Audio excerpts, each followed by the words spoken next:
Can you pull that back, the slide of God is, please, Swan? I'd rather speak in front of that to start. It's such a beautiful slide, and thank you, Dr. Laurie, for creating that slide. It's really beautiful. Where I am, God is. That's the lyric. That's what this song is. But what does that mean? Where I am, God is. God being such a word that can really separate us sometimes rather than bring us together.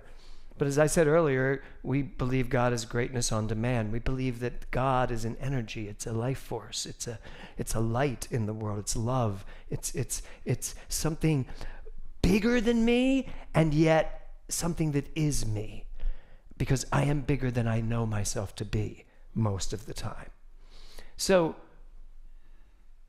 where I am, God is. That means wherever you are, whenever you are, wherever you are God. That's who you are. That's who you show up as. That's what's showing up. And there's a moment in the song where basically she says, as me. Hold on a second. Something's off here. Let me pull this up again. Okay. Let me try this.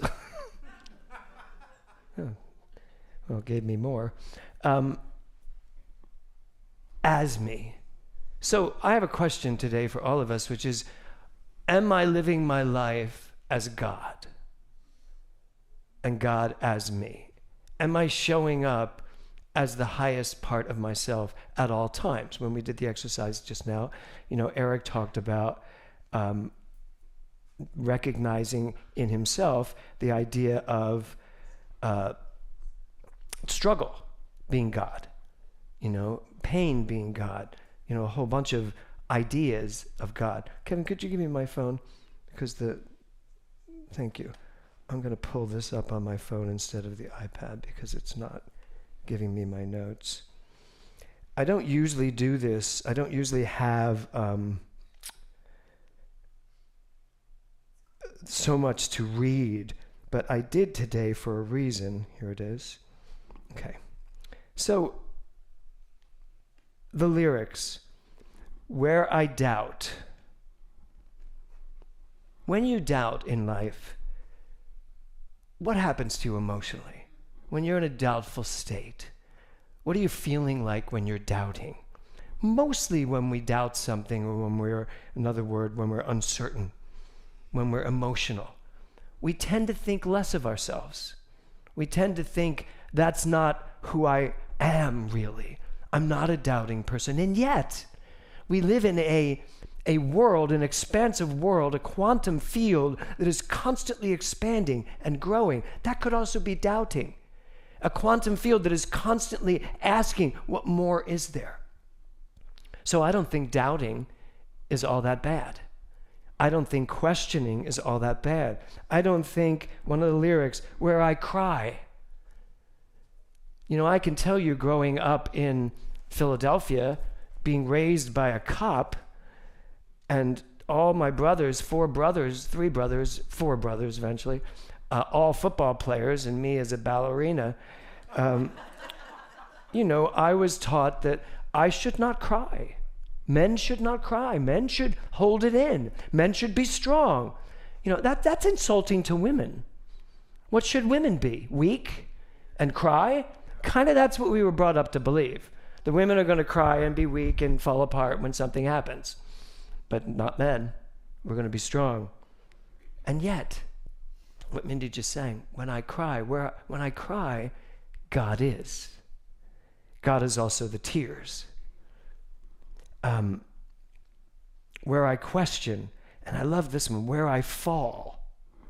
When I fall down, God's there. I always tell the story of when I had stage 4 cancer and I was literally laying on the floor of the bathroom with the tiles and staring at the tiles, having just erupted everything from the chemo. I mean, I was just empty. And Kevin was really freaking out because I was supposed to be getting dressed for church to go give a lecture. The title of my talk that day was When It All Comes Up. Seriously, it was. And I didn't even know it was going to be about that. Yeah. So, and Kevin was like, you don't need to go to church. Someone can step in for you. I said, no, I'll be there. Just leave me. Just leave, I'll get there. And I was laying on that marble floor, not marble, what was it? Satio tile floor. I have never felt so sick in my life, and I just erupted in laughter. Because guess what I realized? God was in the tile. God was in the toilet. God was all of it. And I got it. I really got it.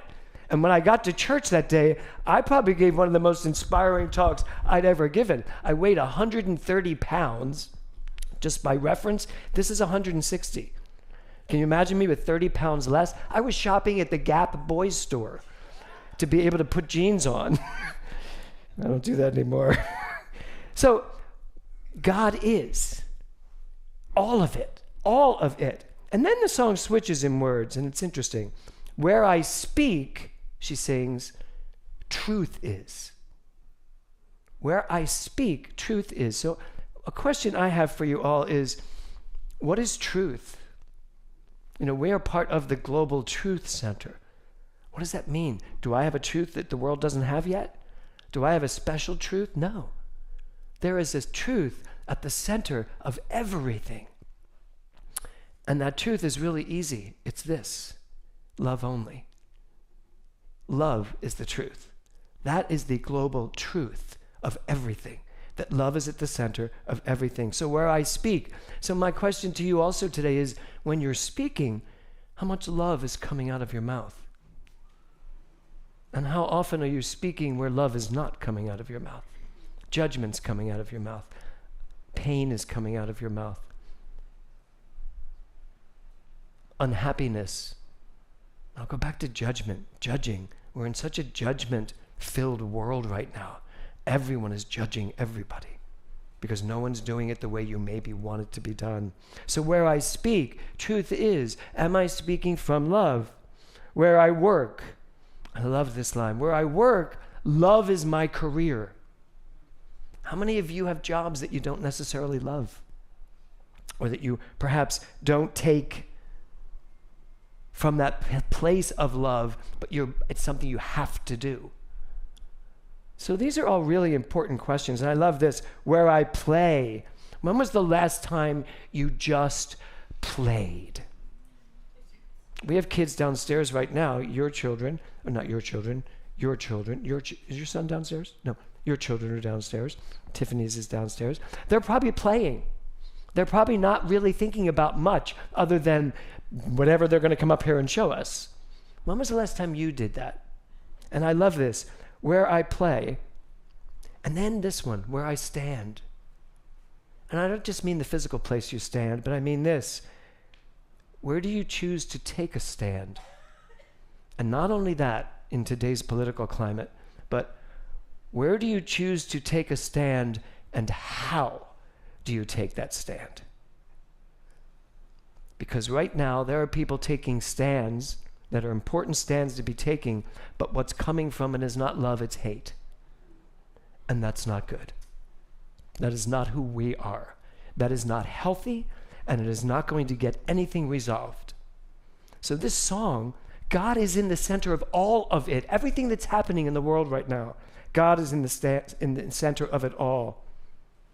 So, read this.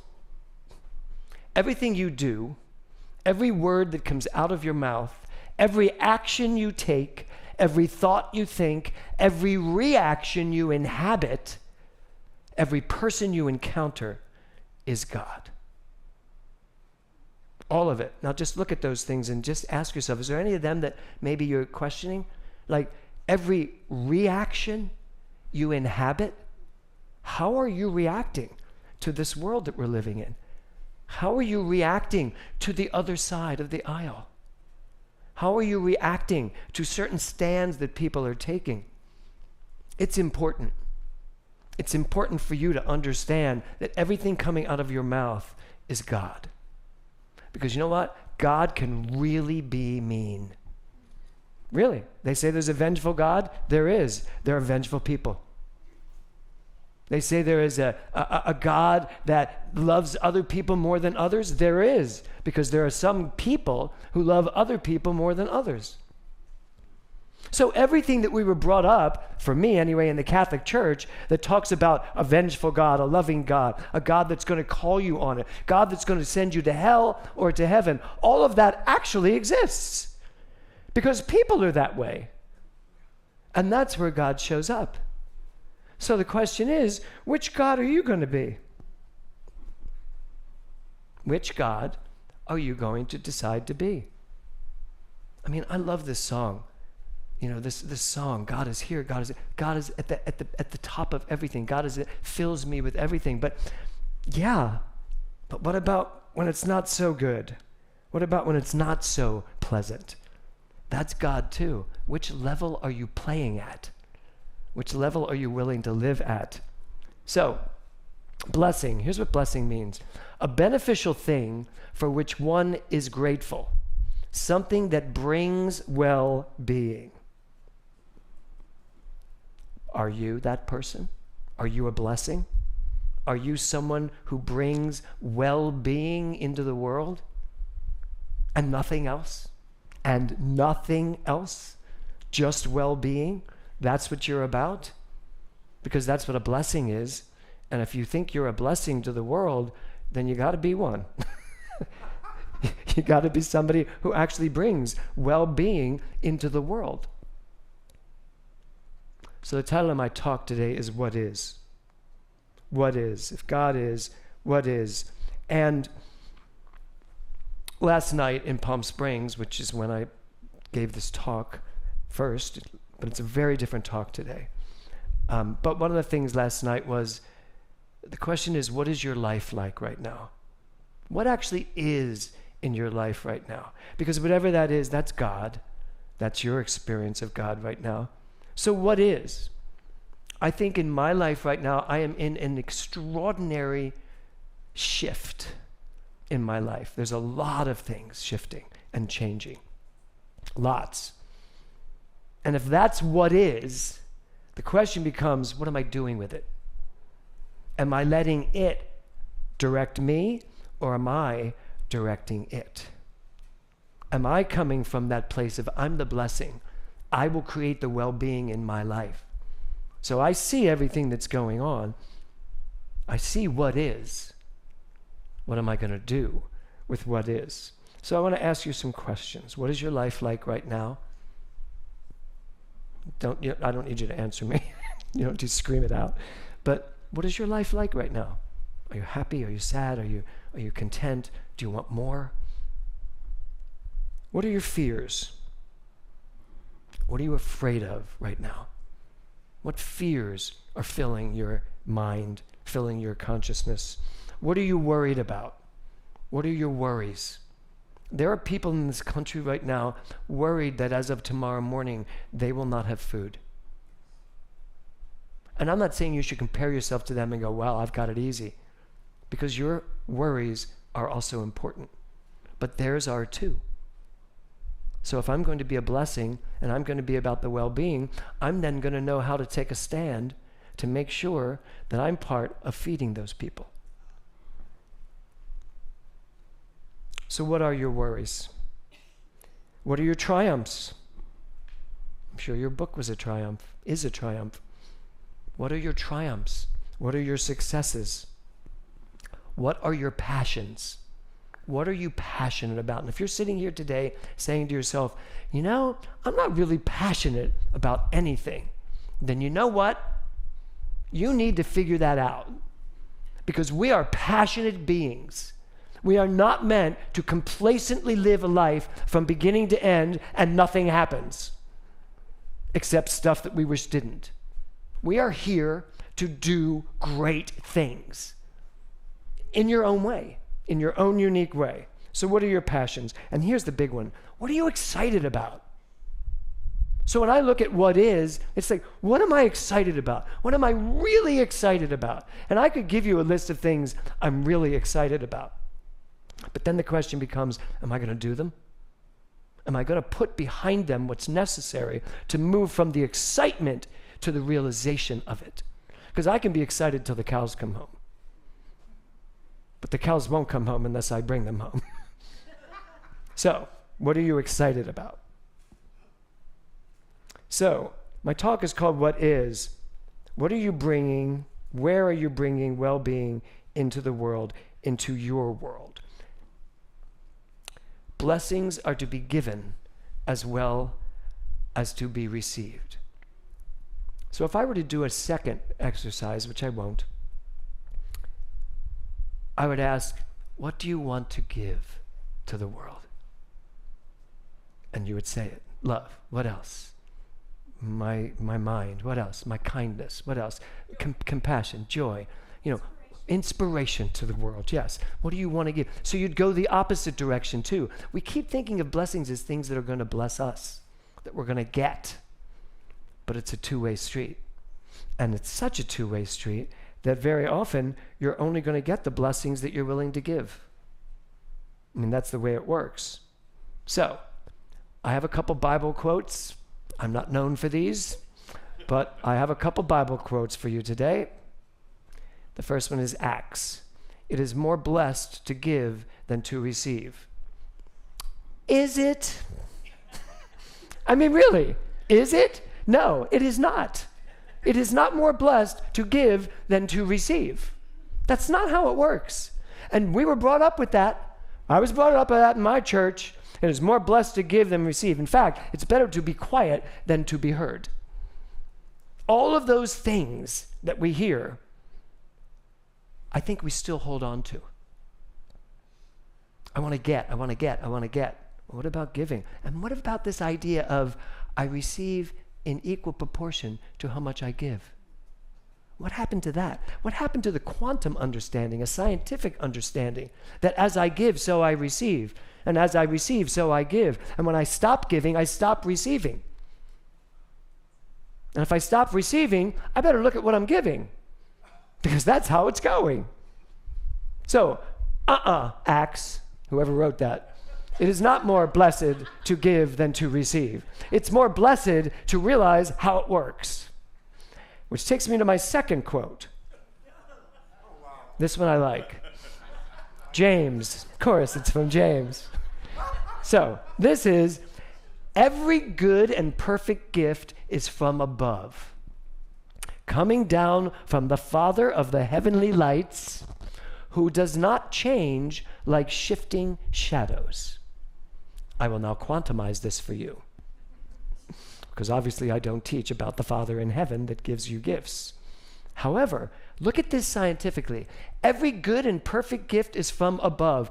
Every gift is from the highest level of consciousness, because that's what consciousness does. It is always expanding. It is always giving. It is always moving forward. It is always evolutionary in your life, in your mind. So every good and perfect gift is from above. Yes, coming down from the Father of the heavenly lights. That first thing, as Ernest Holmes calls the thing itself, coming down from that energetic field that gives everything to you, because it's who you are. So I have no problem with that either. And I love this, who does not change like shifting shadows. It's immovable, unchangeable. This thing called giving, this thing called blessing, the blessings that life has to give you does not shift based on its decision whether you're worthy or not. It does it automatically based on who you show up as.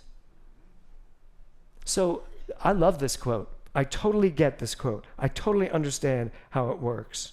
So, what is the share of your life right now? What is? How are you sharing your life? How are you giving? So, Neil Donald Walsh says, struggle ends when gratitude begins. I want to talk about struggle for a moment. There's a lot of struggle going on in the world right now. People are struggling. People are struggling financially. They are struggling politically. They are struggling with their rights. We spent the weekend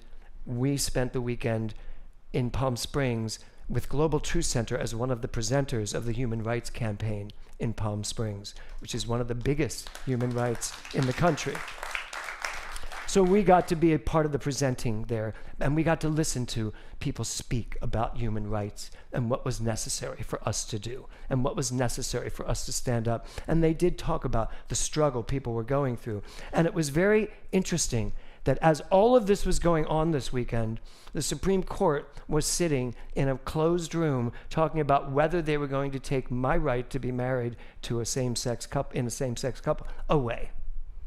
That this was what's going on in our country right now. So there is a struggle that's going on. My reaction to it is what's going to matter in my life. And your reaction to it is what's going to matter in the life of our country. Struggle ends when gratitude begins. What Neil Donald Walsh is saying here is that you can't do both things at the same time. You're either going to be grateful for the life you're living, or you're going to struggle with what's going on. And what I'd like to suggest as I wrap this up today, the more you do that exercise that we just did a little bit ago, the more you focus your mind on what you have in your life, the blessings that you are, and the more you give of those blessings, and really just focus on that, you can't get involved in the struggle. I can also stand over here in the midst of knowing everything that I poured out to Eric and everything Eric poured out to me, and still know what's going on in the world of struggle, but come at it from this perspective, from this consciousness, from staying in that realm of understanding that God is, I am. And the rest of it needs that energy to heal it, to make sure that everything does unfold perfectly, because it will, no matter what. So as you go through the rest of this month, I invite you to keep paying attention to what is. You know, this center has its struggles right now. This center has financial struggles right now. But you know why this center has financial struggles right now? Because the people of this center are having financial struggles. And I'm conscious of that. I am aware of that. And it's been said to me, we should do a prosperity class. I was like, no prosperity class is going to handle what's going on right now, because that's just information. What is going to handle what's going on right now is remembering who we are and not stepping into the struggle, but to stay in the God is, I am, and so it is, and so will be everything that we're moving through here. So I invite you to spend this month spending way more time on what you know you have, what you know you're being blessed by, and then spend way more time blessing others. Because as you give of your blessings, so you will receive from the Father of lights at the highest level of consciousness. Because that's where it's all happening, and that's actually where you need to live. Namaste.